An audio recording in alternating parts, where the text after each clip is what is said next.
Assalamualaikum, halo teman-teman semuanya, selamat datang di kanal ini kembali. Dalam video kali ini, kita akan membahas detik-detik kematian Sultan Abdul Hamid II.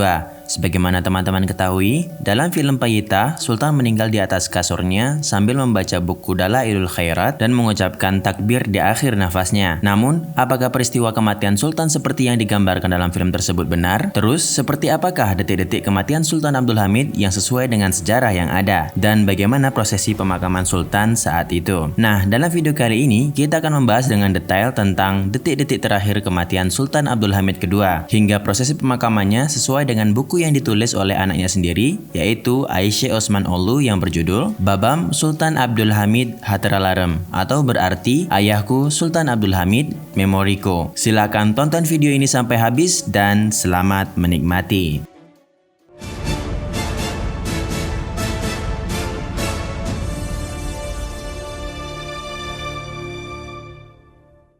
Waktu itu, pada tanggal 5 Februari 1918, Sultan Abdul Hamid II yang terserang demam tinggi tampak sedikit lebih pulih menjelang malam setelah meminum obat-obatan yang diberikan oleh dokter pribadi Sultan, Dr. Ataf Hussein Bey. Bahkan, Sultan tampak berpakaian rapi dan bisa berjalan melihat sekitar istana kala itu. Beberapa hari kemudian, tepat pada tanggal 9 Februari 1918, di saat makan malam datang, di hari itu, seperti kebiasaannya, beliau duduk di meja bersama keluarganya. Sebenarnya, waktu itu Sultan Abdul Hamid II mengatakan bahwa ia sedang tidak ada nafsu makan. Meskipun begitu, ia tetap mencoba makan satu buah cikof teh, sesendok irisan labu, dan sesendok manisan penutup. Tidak lama setelah makan, Sultan mulai merasakan sakit di dadanya. Istrinya, Mushfiqah Hanum, yang panik waktu itu, kemudian mencoba memanggil dokter pribadi Sultan. Namun, Dr. Ataf Bey waktu itu izin dan sedang dalam perjalanan pulang. Saat itu, dokter pribadi saudara Sultan Abdul Hamid, Wahdatin Effendi, yang bernama Dr. Alexiadis Effendi, diminta untuk datang ke istana Beylerbeyi. Di waktu yang sama, komandan penjaga istana, Rasim Bey, mengirim kabar kepada dokter pribadi Sultan Abdul Hamid untuk segera datang kembali ke istana. Dari diagnosis dokter yang memeriksa Sultan Abdul Hamid mengatakan bahwa sakit yang dirasakan Sultan Abdul Hamid waktu itu adalah awal dari gejala penyakit pneumonia. Tubuh Sultan Abdul Hamid terasa sangat dingin. Sementara itu, situasi genting waktu itu segera dilaporkan kepada Sultan Reshad dan Enver Pasha. Beberapa saat kemudian, Dr. Ataf Bey datang ke istana. Ketika ia sampai dan memeriksa kondisi Sultan, ia juga berkesimpulan sama dengan Dr. Alexiadis Effendi. Sultan mengalami gejala awal penyakit pneumonia. Sultan Abdul Hamid waktu itu juga sempat diperiksa oleh salah satu dokter terkemuka bernama Neshat Ömer Bey. Kondisi Sultan sangat genting dan sedang tidak baik-baik saja. Seluruh penjuru istana Beylerbeyi saat itu tampak tegang dan tidak ada yang bisa tidur sampai menjelang pagi. Meski sudah menggunakan obat-obatan yang dianjurkan dokter, penyakit Sultan Abdul Hamid tidak kunjung sembuh dan tampak semakin parah. Sultan Abdul Hamid waktu itu dinasihati untuk tidak mandi di pagi hari. Namun, karena beliau sudah biasa mandi pagi dan mungkin sudah tahu umurnya tidak lama lagi, Sultan berkata, "Kamar mandi adalah hidupku. Tidak ada yang bisa melarangku untuk mandi pagi. Jika kamu melarangku mandi, maka aku tidak akan rela dengan apa yang kamu lakukan." Bahkan, diriwayatkan bahwa beliau masih mandi pagi di hari sebelum beliau meninggal dunia. Hari itu tertanggal 10 Februari 1918, istri Sultan, Mushfiqah Hanum, yang selalu bersamanya selama 20 tahun terakhir hidupnya, selalu memakaikan pakaian Sultan setelah mandi. Setelah itu, Mushfiqah Hanum merasa ada yang aneh kepada Sultan Abdul Hamid II.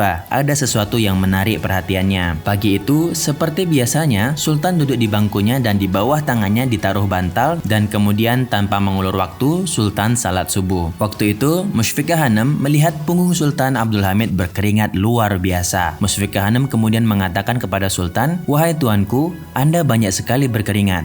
Kemudian Sultan menjawab, "Wahai istriku, ini adalah keringat tanda kematian yang sudah mendekat." Mendengar jawaban itu, Mushfiqah Hanum sangat terkejut. Setelah Sultan Abdul Hamid melakukan salat subuh, beliau meminta untuk disiapkan segelas susu untuk diminum seperti rutinitas biasanya. Setelah meminum susu yang sudah dicampur dengan setengah gelas air putih, Sultan berkata, "Alhamdulillah, saya merasa lebih baik." Kemudian, Sultan berjalan memasuki tempat tidur dengan bantuan Mushfiqah Hanum dan perlahan-lahan berbaring di tempat tidurnya. Pada saat itu, para dokter yang dikirim oleh Sultan Reshad dari Istana Dolmabahce tiba di Istana Beylerbeyi untuk memeriksa keadaan Sultan. Di kamar itu terdapat Ali Mukhtar, Selanik Lirifat, Dr. Atef, Dr. Alexiadis, dan anak Sultan yang berumur 11 tahun, Syehzade Abid Effendi. Selama pemeriksaan, ketika Sultan melihat Syehzade Abid Effendi berdiri di depan ranjangnya dalam keadaan sedih dan berlinang air mata, Sultan Abdul Hamid berkata, "Jangan menangis anakku, aku baik-baik saja, jangan khawatir," kata Sultan meyakinkan anaknya. Sultan waktu itu meminta dibekam untuk membuat tubuhnya sedikit lebih lega. Di waktu yang sama, dokter juga mengambil darah Sultan Abdul Hamid. Kemudian, dokter meminta untuk menyuntikkan morfin agar mengurangi rasa sakit pada tubuh Sultan. Namun, permintaan kedua itu ditolak oleh sang Sultan. Setelah dokter meninggalkan ruangan, Rasim Bey, komandan penjaga istana yang juga berada di dalam ruangan, kemudian datang ke sisi Sultan Abdul Hamid dan mencium tangannya seraya berkata, "Sultanku, tolong maafkan semua kesalahanku padamu." Sultan Abdul Hamid menatap wajah petugas yang telah bersamanya semenjak pengasingan Sultan di Selanik. Namun, Sultan tidak memberikan jawaban apapun. Setelah Rasim Bey keluar ruangan, istrinya, Seliha Hanım, datang dan masuk ke ruangan. Sambil tersenyum kepada Seliha Hanım, Sultan berkata, "Rasim Bey pasti sudah putus asa kepadaku. Dia mencium tanganku dan meminta memaafkan semua kesalahannya padaku." Sambil menghela nafas yang panjang dan berkata, "Ah," Sultan Abdul Hamid mengatakan, "Mereka meletakkan kain hitam di atas pengorbanan saya kepada bangsa ini. Saya tidak berhak menuntut apapun dari siapapun." Kemudian Mushfikah Hanım berkata, "Tuanku, ada banyak masalah yang lebih besar dan berbahaya dari ini. Namun, Anda sanggup melalui itu semua. Pasti Anda juga bisa melewati penyakit ini. Dan tentu saja Allah akan meridai semua perbuatanmu." Waktu itu, para dokter mengatakan bahwa keadaan Sultan sudah sangat genting. Dokter mengatakan, sebagaimana besarnya Sultan Abdul Hamid, sebesar itu juga penyakit yang ia hadapi sekarang. Dan setelah mendengar kabar ini dari dokter, Sultan Reshad mengirim pesan kepada putra sulung laki-lakinya, Syehzade Selim Effendi, dan memintanya untuk segera pergi ke Beylerbeyi bersama saudara-saudaranya. Tidak lama kemudian, ketika hari menjelang siang, Selim Effendi dan Ahmed Effendi datang ke istana. Waktu itu, sambil meminta kopi yang dicampur dengan air, Sultan Abdul Hamid II memberitahu seseorang bernama Dilber Yalkalfa agar para pangeran dan tamu harus menunggu sebentar. Sambil dipegangi oleh istrinya, Mushfikah Hanım, Sultan Abdul Hamid yang sedang duduk di ruangan itu mengambil kopi yang dibawa oleh pelayan istana bernama Syahreddin A. Sebelum kematiannya, Sultan memandangi setiap wajah orang yang ada dalam ruangan itu, satu persatu, seolah sedang mengucapkan selamat tinggal kepada mereka. Kemudian, beliau mencium telapak tangan istrinya yang setia, Mushfikah Hanım, dan Sultan berkata, "Semoga Allah meridhoimu." Kemudian, Sultan memegang tangan istri terakhirnya yang bernama Seliha Hanım yang tampak menahan air matanya sambil berkata, "Tolong ridai diriku,"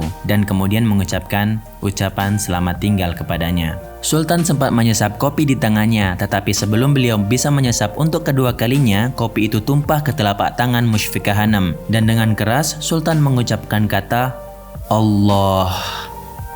Seketika, Sultan Abdul Hamid pun jatuh di lengan Mushfikah Hanım. Semua orang dalam ruangan itu kemudian berteriak keras, "Sultan pingsan, bawa dokter ke dalam." Mendengar teriakan itu, Dr. Atef Bey datang berlari kepada Sultan. Suasana dalam ruangan itu tiba-tiba menjadi dingin dan mencekam. Semua orang tampak panik dan terkejut. Sementara itu, Dr. Atef Bey bersama Syehzade Abid Effendi masuk ke ruangan. Dan setelah pemeriksaan dilakukan, di waktu itu juga dokter menyadari bahwa Sultan Abdul Hamid sudah meninggal dunia di pangkuan tangan istri tercintanya, Mushfikah Hanım.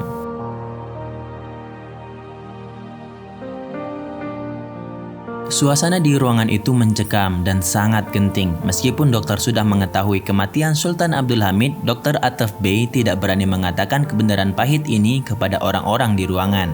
Di waktu yang sama, Mushfikah Hanım yang sedang memangku Sultan Abdul Hamid tidak mau melepaskan tangannya. Dr. Atef Bey kemudian berkata, "Serahkan pada saya, Sultan pingsan, saya akan melakukan perawatan yang diperlukan. Kalian semua keluar dari ruangan ini."